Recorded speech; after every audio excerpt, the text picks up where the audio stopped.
There was a fundamental difference between Web 1.0 and Web 2.0, a difference so important that it would become the main line for drawing the distinction.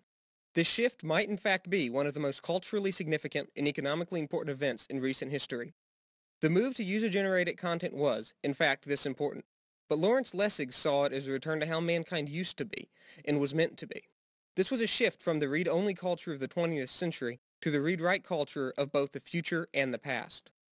From an historical point of view, for most of humanity's existence, culture was something not just to be consumed, but also something to interact with. There was no way to mass-produce, no means of mechanical reproduction. Cultural elements were made by individuals and altered by others as the idea spread.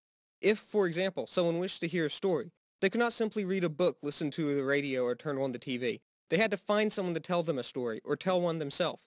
Even if it was an old and well-known story that was told, the personal intonation, life experiences, and beliefs of the storyteller would make this version different from any other. That is, the interaction between the cultural artifact and the teller would alter that artifact in some way. There was intrinsic interactivity. The artifact was not read-only, but read-write. It could be altered.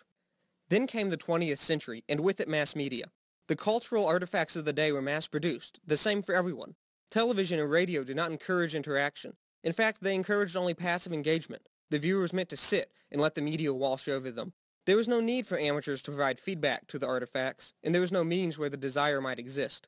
The driving elements of culture had shifted from Roland Barthes' description of a text to that of a work. Everything became standard and readerly. Very little that was writerly remained. And then came Web 2.0.